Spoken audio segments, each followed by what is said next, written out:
Hello and welcome to my channel by Finding for You. In the series of mastering news articles reading, this video is the fourth one.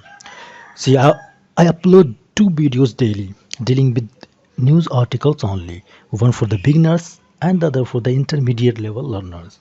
So this video is meant for intermediate level learners only. सिर्फ यहाँ grammar की बात होगी, only and only grammar. So without further ado, let's get started. तो आपका जो एक sentence होता है और एक क्लॉज, उसमें क्या होता है एलिमेंट्स? 5 एलिमेंट्स होता है, कोर एलिमेंट्स. जो कोर एलिमेंट्स होता है वो 5 ही होता है. क्या क्या होता है? Subject, verb, object, complement and adverbial. तो ये 5 होता है. तो पांचों को हम लोगों को हर सेंटेंस में चेक करना है, दिस 5 एलिमेंट्स को हर सेंटेंस में. ठीक. तो इससे क्या होगा फ़ायदा? इससे फ़ायदा ये होगा कि समझ में आ जाएगा अच्छे से सेंटेंस क्या है नहीं है. क्योंकि सब्जेक्ट का काम क्या होता है? एक्शन करना, या उसके बारे में, सब्जेक्ट के ही बारे में उस सेंटेंस में कुछ कहा जाता है.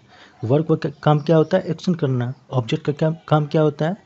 आपका जो एक्शन है, एक्शन का जो एक्शन हुआ उसको रिसीव करना, उसको रिसीव करता है ऑब्जेक्ट. और उसके बाद कॉम्प्लीमेंट का काम क्या है? एक होता है सब्जेक्ट का कॉम्प्लीमेंट, एक होता है ऑब्जेक्ट का कॉम्प्लीमेंट. तो सब्जेक्ट के बारे में बताना, फिर ऑब्जेक्ट का कॉम्प्लीमेंट होगा, ऑब्जेक्ट के बारे में बताएगा. और जो एडवर्बियल होता है, एडवर्बियल वो क्या क्या उसका काम क्या है? उसका काम क्या? वर्ब के बारे में बताना, या तो जो क्लॉज है उसके बारे में बताना. तो सबका मतलब आपको अच्छे से पता है, सब्जेक्ट क्या, वर्ब क्या, ऑब्जेक्ट क्या, कॉम्प्लीमेंट क्या, एडवर्बियल क्या है. तो अगर इसको आप रिकॉग्नाइज कर लेते हो एक सेंटेंस में, तो 100% आपका ये क्लियर हो जाएगा. तो चलिए देखते हैं, फर्स्ट सेंटेंस को देखते हैं. फर्स्ट सेंटेंस जो आपका है उसको देखते हैं पहले. ये आपका रहा first sentence.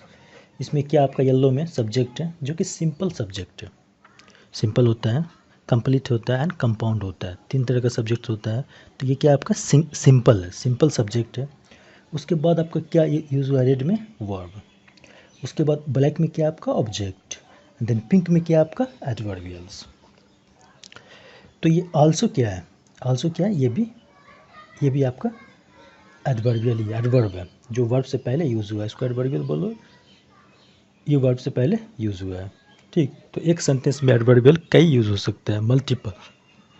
We can use any number of adverbials. But एक से ज़्यादा अगर यूज़ करना है एडवर्बियल्स, तो कहाँ यूज़ करते हैं? At the end of sentence और अ क्लॉज. बिगिनिंग में भी अगर करेंगे तो मैक्सिमम 2 एडवर्बियल यूज़ होगा, 2 एडवर्बियल्स. ओके. तो अब देखते हैं. ये तो वर्ड तो बहुत सिंपल है. Dismissed what? The electoral challenges pose to his party's social arithmetic. अब यहाँ पे एक ये भी देखना है कि आपका जो ये ऑब्जेक्ट, जो ऑब्जेक्ट के यहाँ पर नाउन फ्रेज है. तो नाउन जो फ्रेज है, the electoral challenges pose to his party's social arithmetic, तो इसमें जो आपका यूज़ हुआ ये past participle phrase, pose to his party's social arithmetic. तो ये क्या है? ये कैसे बन गया आखिर? तो ये जो आपका रिड्यूस करने के बाद बना एडजेक्टिव क्लॉज को. एडजेक्टिव क्लॉज को रिड्यूस करने के बाद आपका बना क्या? Pose to his social arithmetic. तो कैसे रिड्यूस होता है adjective clauses? I have already uploaded one video on reduction of adjective clauses. तो आप उसको देख सकते हो, बहुत ही ईजी है. क्या इसमें जैसे इलेक्टोरल चैलेंजेस जो है, ये क्या आपका प्रीवियस आपका क्या हो गया? एंटीसीडेंट हो गया. और एंटीसीडेंट को रिलेटिव क्लॉज में क्या करते हैं? एडजेक्टिव क्लॉज में उसको कुछ इन्फॉर्मेशन देते हैं, एक्स्ट्रा इन्फॉर्मेशन. उसको डिफाइन करते हैं, या उसको एक्सप्लेन करते हैं, या डिस्क्राइब करते हैं. तो यहाँ पर क्या हो रहा है? यहाँ पर डिफाइन कर रहे हैं. कैसे? देखो, द इलेक्टोरल चैलेंजेस विच, ये आपका प्लूरल है. तो आप यहाँ पर अगर विच यूज़ करते हो या डैट, तो उसके बाद जब वर्ब यूज़ करोगे वो होगा आपका प्लूरल. क्योंकि रिलेटिव क्लॉज में और एडजेक्टिव क्लॉजेस में जो वर्ब यूज़ होता है वो कौन सा यूज़ होता है? As per the antecedent. तो एंटीसीडेंट इसमें चैलेंजेस है, इलेक्टोरल चैलेंजेस. तो आपका जहाँ पर एक रिलेटिव प्रोनाउन आप यूज़ कर लो, विच और दैट. तो सपोज़ मैंने दैट यूज़ किया, तो क्या होगा? द इलेक्टोरल चैलेंजेस, दैट को ही यूज़ करना चाहिए यहाँ पर, क्योंकि ये आपका इसेंशियल इसेंशियल और defining relative clause mostly that use करते हैं. The electoral challenges that were posed or that have been posed to his party's social arithmetic. ठीक, या that are posed या that have been posed, दोनों तरह से हो सकता है, आपका पैसिव बनेगा. तो इसमें क्या होता है, आपको रिलेटिव प्रोनाउन को रिमूव करना पड़ता है और वर्ब टू बी को रिमूव करना पड़ता है. उसके बाद आप सब कुछ को छोड़ दो एज इट इज़. कब? वर्ब टू बी के बाद वाला जो भी एलिमेंट है उसको छोड़ देते हैं, वर्ब टू बी के बाद वाले. तो वर्ब टू बी के बाद वाला जो बच जाता है रिलेटिव क्लॉज में रिड्यूस करने के बाद, तो यही बचा हुआ है बस, तो इसको लिख देते हैं आप एज इट इज़. तो यहाँ पर कैसे काम कर रहा है ये काम कर रहा है post modifier of the head in this particular noun phrase. इस नाउन फ्रेज में आपका हेड क्या है? हेड क्या आपका चैलेंजेस है. ठीक, इस चैलेंजेस का ये क्या है? पोस्ट मॉडिफायर है. चैलेंजेस जो है वो हेड है नाउन फ्रेज में. आपको नाउन फ्रेज जानना ही जानना है. आई have already uploaded 3 videos on noun phrases, so you should watch them. In fact 4 videos. Challenges जो हेड है, इससे पहले आपको इलेक्टोरल यूज़ हुआ है, उससे पहले द यूज़ हुआ है. तो द और इलेक्टोरल क्या आपका वो वर्ड्स है जो आपका नाउन फ्रेज में हेड से पहले यूज़ होता है. ठीक, इसमें इलेक्टोरल क्या आपका प्री मॉडिफायर, द क्या आपका आर्टिकल है. आर्टिकल क्या होता है आपका डिटरमिनर. तो यहाँ तक तो क्लियर हो गया. सब्जेक्ट क्लियर हो गया आपका, वर्ब क्लियर हो गया आपका, ऑब्जेक्ट क्लियर हो गया. अब देखते हैं एडवर्बियल. एडवर्बियल में आपको दिया हुआ है by the ongoing farmer agitation in western Uttar Pradesh along with the alliance of the Samajwadi Party and the Rashtriya Lok Dal. ठीक है, ये टोटली आपका क्या हो गया, आपका एडवर्बियल हो गया. प्रपोजिशनल फ्रेज है आपका, यहाँ पर कैसे काम कर रहा है? एडवर्बियल की तरह. आपका प्रपोजिशनल फ्रेज जो है कभी भी प्रपोजिशन की तरह काम नहीं करता है.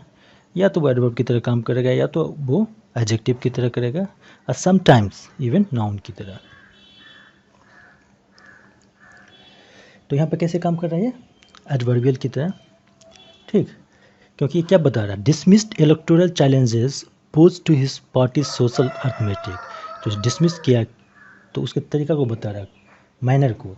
By the on going farmer agitation in western Uttar Pradesh along with the alliance of Samajwadi party and the राष्ट्रीय लोकदल. तो आपका प्रपोजिशनल फ्रेज में जो फर्स्ट होता है आपका क्या होता है? प्रपोजिशन होता है. उसके बाद क्या होता है? आपका नाउन फ्रेज होता है, नाउन होता है, प्रोनाउन होता है. तो ये आपका कंप्लीट नाउन फ्रेज है. ठीक, आपका नाउन फ्रेज हो गया. तो नाउन फ्रेज को जानना बहुत ज़रूरी है क्योंकि ये थोड़ा कॉम्प्लिकेटेड है.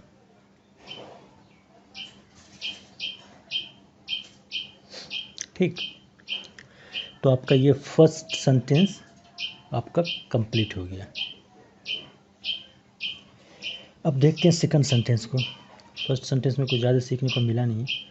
सेकंड में देखते हैं. जो सेकंड आपका सेंटेंस है वो जो है सेकंड सेंटेंस, हाँ इसमें 3 सेंटेंसेस है टोटल. तो आपका जो सेकंड है, सेकंड में क्या है? सेकंड में भी कुछ भी नहीं है ज़्यादा. देखते हैं क्या है. ही लिस्टेड आउट, उसने गिनाना शुरू कर दिया. क्या? व्हाट. ही आपका सब्जेक्ट है, लिस्टेड आउट क्या आपका वर्ब है. लिस्टेड आउट क्या आपका वर्ब है. कौन सा वर्ब है? फ्रेजल वर्ब है. लिस्टेड आउट गिनना शुरू कर दिया, गिनाना शुरू कर दिया. क्या? What. The schemes implemented by the BJP for farmers. तो आपका ये नाउन फ्रेज है. तो नाउन फ्रेज फिर से ऑब्जेक्ट हो गया, डायरेक्ट ऑब्जेक्ट. ओके, कब? टाइम बता रहा है. तो टाइम बता रहा था आपको क्या हो गया? एडवर्बियल हो गया. तो एडवर्बियल आपका लास्ट में आ गया. ये तो सिंपल है. फिर एंड के बाद एक और वर्ब है.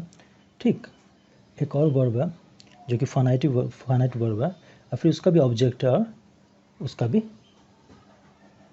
एज पॉलिटिकल मोटिव, उसका भी एडवर्बियल है. ठीक, तो इसको देखते हैं, इसको समझने की कोशिश करते हैं. आपका जो सब्जेक्ट है ये सब्जेक्ट, उसके बाद प्रेडिकेट जो है, यहाँ एक प्रेडिकेट है फर्स्ट वाला, यहाँ से लेकर ख़त्म हो जाता है आपका इन द पास्ट 7 ईयर और फिर दूसरा स्टार्ट होता है एंड से. तो आपको कैसे चेक करना है कि कंपाउंड प्रेडिकेट है या नहीं? तो चेक करने का तरीका है आपको पहले चेक करना है कंजंक्शन तो यूज़ नहीं हुआ, उसके बाद सब्जेक्ट नहीं यूज़ होना चाहिए, उसके बाद वर्ब यूज़ होना चाहिए. ठीक, वर्ब. और तो यहाँ वर्ब यूज़ हुआ है, ठीक, और कंजंक्शन भी यूज़ हुआ है। तो आपका ये क्या है, कंपाउंड प्रेडिकेट है, यानी एक से ज़्यादा वाला जो प्रेडिकेट होता है, एक प्रेडिकेट होता है सिंपल हुआ, अब एक से ज़्यादा 2 3 4 5 भी हो सकता है। तो लास्ट वाले प्रेडिकेट से पहले आपको कंजंक्शन यूज़ करना है, कोऑर्डिनेट कंजंक्शन, एक कोऑर्डिनेटिंग कंजंक्शन फाइंड वॉइस वाला। तो यहाँ पर एंड यूज़ हुआ और फिर labelled the farmers protest as politically motivated. तो एज पॉलिटिकली मोटिवेटेड भी एडवर्ब के लिए, ठीक। तो इसमें आपको क्या सीखने को मिला इस सेंटेंस में, इस सेंटेंस में सीखने को ये मिला है कि कंपाउंड प्रेडिकेट का हम लोग यूज़ करते हैं ज़बरदस्त ढंग से, इस तरह से करते हैं और सेंटेंस को काफ़ी बड़ा कर सकते हैं कंपाउंड प्रेडिकेट का यूज़ करते हुए। कंपाउंड प्रेडिकेट में जो सब्जेक्ट होता है वो कॉमन होता है, ये वाला सब्जेक्ट दोनों के लिए होगा। इस वर्ब का सब्जेक्ट, लेवल्ड का सब्जेक्ट ही है और लिस्टेड आउट का भी सब्जेक्ट ही है, दोनों कॉमन ही होता है। अगर यहाँ पर कोई ऑक्सिलरी वर्ब होता है तो उसको यहाँ पर नहीं लिखते, उसको छोड़ देते हैं, ठीक। तो ये तो रहा आपका सेकंड सेंटेंस के बारे में। अब देखते हैं थर्ड, और थर्ड में कुछ सीखने को मिलेगा नया, अच्छा। तो कुछ थर्ड में क्या आपका यूज़ किया गया है, मिक्स्ड कंडीशनल। इसमें कहा गया आपका, देखो पहले ये तो आपका थर्ड जो है ये कोटेशन मार्क के अंदर है, तो ये डायरेक्ट स्पीच है, ठीक है। और डायरेक्ट स्पीच के बाहर जो बाहर लिखा हुआ है ही सेड, तो ये आपका क्या रिपोर्टिंग क्लॉज है, तो वो तो सिंपल, इसमें कुछ भी नहीं है। बट ये जो कोटेशन मार्क्स के अंदर जो लिखा हुआ है उसको क्या बोलते हैं, डायरेक्ट स्पीच। जैसा कहा गया उसी को लिख दिया गया, सेम टू सेम, इसमें कुछ चेंजेस नहीं होता है। तो देखते हैं इसमें क्या है। इफ़ दिस किसान आंदोलन was connected to the interest of farmers, then possibly they could have had the support। ठीक, तो यहाँ तक आपका ख़त्म हो जाता है ये सेंटेंस। तो पहले यहाँ तक का मतलब समझते हैं ये क्या कर रहा है। देखो ये क्या आपका मिक्स्ड कंडीशनल है। किस तरह का मिक्स्ड कंडीशनल है, second conditional plus third conditional. तो पहले इसको चेक करते हैं, समझने की कोशिश करते हैं ये होता क्या है। देखो मिक्स्ड कंडीशनल जो यूज़ हुआ है वो क्या हुआ है, if clause of the second conditional का इफ़ क्लॉज। सेकंड कंडीशनल क्या होता है, if I were a king you would be my queen, या you could be my queen. तो इसमें क्या होता है आपका फर्स्ट सेकंड कंडीशनल में आपको इफ़ कंडीशनल होता है जिसमें आप पास्ट सब्जेक्टिव यूज़ करते हो, और फिर यहाँ लिखा हुआ main clause of the third conditional. तो थर्ड कंडीशनल का मेन क्लॉज क्या होता है, वही होता है ना, सब्जेक्ट प्लस वुड हैव और कुड हैव प्लस वर्ब का थर्ड फॉर्म।